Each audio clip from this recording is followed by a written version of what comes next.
안녕하십니까. 휴먼 닥터 최연호입니다. 오늘은 제가 퀴즈 하나를 내면서 시작할까 합니다. 이게 객관식은 아니고요. 주관식이라 조금 어려울 수도 있는데 제가 한번 퀴즈를 내볼게요. 우리 왜 보통 많이 앓는 그런 병들이 몇 가지가 있는데 그 중에 하나 이제 두드러기 있잖아요. 두드러기가 심할 때 쓰는 약이 뭘까요? 이 약은요. 안면신경이 마비가 와도 사용이 되고요. 오십견 같이 이제 어깨를 갑자기 못 쓰게 된 경우에 주사제로도 어깨에다 꽂기도 하고요. 나쁜 병 중에는 신증후군이라 그러죠. 콩팥이 단백질을 자꾸 빠뜨려 갖고 내 몸이 단백질이 없어지면서 이렇게 부어요. 그때도 쓰고요. 엄청나게 심한 병으로는 간 이식을 했는데, 콩팥 이식을 했는데 그게 면역을 처음에 억제시켜주기 위해서, 즉 거부 반응을 막기 위해서 쓰는 약이기도 하고요.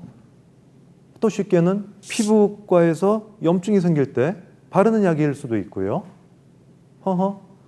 이제 안 쓰이는 곳이 없네요. 이렇게 여러 군데 쓰이고 하물며요. 아이들 감기가 들었는데 열이 심하게 나고 잘 안 떨어지잖아요. 이 약 쓰면 그냥 열이 떨어져요. 이 약은 뭘까요? 당연히 제목에 벌써 나와 있어서 알고 계시겠지만 스테로이드죠. 이 스테로이드는 제가 보기에도 일종의 만병통치약이에요. 이게 1935년에 개발이 돼서 이 약으로 쓰이기 시작한 거는 이제 류마티스 관절염을 낫게 해주는 약으로 쓰이기 시작한 거죠. 이게 부신피질 호르몬이라 그러는데 내 몸의 호르몬이에요. 그 호르몬을 주면 염증이 없어집니다. 면역도 줄어들고요. 그래서 내 몸을 강력하게 컨트롤함으로써 염증을 사라지게 만드는 그런 약이 돼서 사실 그 약이 쓰이면서 1950년에 이 약이 노벨 의학상을 받았으니까 약을 개발했는데 그 약으로 노벨상 받았다면 대단한 약임에는 틀림이 없는 약이에요. 그런데 아마 많이 아실 거예요. 그 스테로이드가 여러 군데 쓰이는 건 알지만 부작용 만만치 않다는 거 다 아시죠? 잘 알려져 있잖아요. 부작용은. 아이들로 따지면 성장이 안 돼요. 그 쓰는 기간 동안 성장이 안 되고 얼굴이 커지죠. 붓고 식욕이 막 증가하고 여드름도 많아지고 혈당도 오르고 여드름 나고 이게 너무 힘든 거예요. 이 부작용이 너무 힘들어서 의사들이 그럽니다. 한 1, 2개월 쓰다 보면 줄여야 됩니다라고 얘기를 하는 약이 스테로이드예요. 잘 생각해 보세요. 좀 이상하지 않나요? 내가 고혈압이에요. 평생 고혈압 약을 먹으면서 컨트롤합니다. 저한테 고지혈증이 있어요. 고지혈증 약을 먹으면서 평생 이제 컨트롤하면 되잖아요. 그런데 스테로이드는 평생 쓰면 큰일 나는 약이에요. 끊는 게 목적인 약이에요. 대부분은 쓰는 게 목적인 약인데 다른 약들은 스테로이드는 끊는 게 목적인 약. 이상하지 않으세요? 스테로이드는요. 제가 제목에도 얘기했는데 누구의 입장에서 쓴 약인지를 한번 곰곰이 생각해 보십시오. 쓰면 좋아져요. 그렇다면 의사가 좋아할까요? 환자가 좋아할까요? 물론 둘 다 좋아할 수도 있지만 의사 입장에서 보면요. 일단 환자가 좋아지길 원해요. 써야 합니다. 끊는 건 그 다음 문제가 돼버리는 거죠.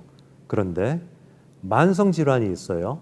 이 만성질환이나 중증질환들은 약을 잠깐 써서 끝낼 게 아니거든요. 근데 스테로이드를 쓰다가 좋아지죠. 일단 환자는. 근데 끊으려니까 끊다 보면 또다시 재발하죠. 쓰면 또 좋아져요. 재발과 이런 좋아지는 걸 호전을 계속 반복하면서 있으면 환자는 어떻게 되는 거죠? 사실 그때 되면 의사도 당황할 수밖에 없는 거예요. 잘 안 낫는 거잖아요. 그 대신 시간은 흘렀어요. 제가 크론병 환자를 보고 있습니다. 크론병은 장 점막에 염증이 심해지면서 나중에 협착으로 가는데요.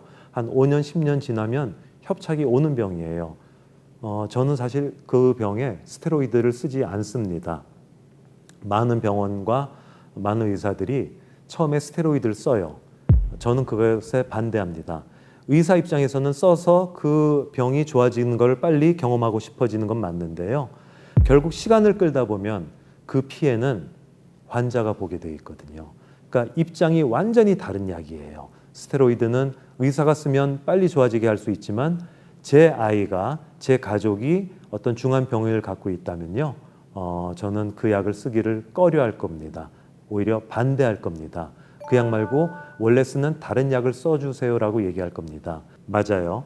스테로이드가 어떤 급성 질환에 있어서는 상당히 강력하게 그 상황을 끝내줄 수 있어요. 호전되게 만들어주거든요. 좋은 약입니다.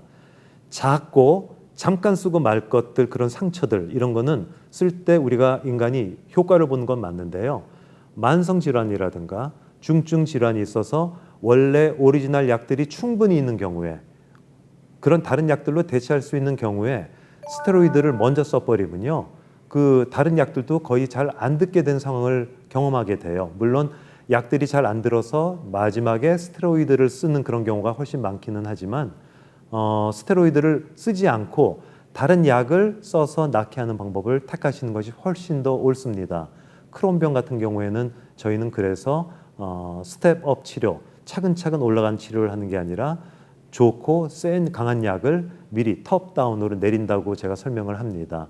그런 약을 미리 써서 빨리 낫게 해주는 게 낫지, 의사가 보기에 원래 오리지널 약들도 무서우니까 그냥 빨리 환자가 좋아지게 하려고 스테로이드를 쓴다면 그건 올바른 치료가 되지 않는다고 생각을 합니다. 생각해 보십시오. 두드러기 잠깐의 어떤 스테로이드 쓰는 거 저는 찬성해요. 근데 이런 건 있죠. 잠깐의 약이라도 감기에, 자꾸 아이 감기에 스테로이드를 써버렸다면 그건 또 옳지 않다고 저는 생각을 해요. 아무리 가벼운 병이라 할지라도 자주 쓰는 일 말고요, 자주 안 쓰는 것에 사용을 해야지, 잦은 병에 사용하고 만성질환에 사용하고 중증질환에 자꾸 스테로이드를 사용하면 그 피해는 우리 가족이 본다는 겁니다.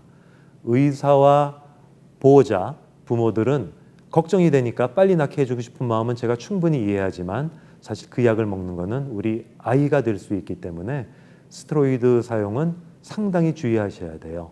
제가 왜 항생제도 많이 사용하지 말라고 그러잖아요. 감기 같은데 항생제 쓰지 말라고 하는 이유랑 똑같습니다. 결국은 그 피해가 우리 아이한테, 내가 사랑하는 아이한테 오을 거기 때문에 스테로이드 사용은 정말 의사, 특히 전문가와 충분히 상의한 다음에 시작하는 것이 옳습니다. 항상 스테로이드는, 그래서 저도 잘 모르겠어요. 도대체 무언지, 너의 정체는 무엇이냐, 제가 이렇게 묻기도 합니다. 오늘은 여기까지 하겠습니다. 감사합니다.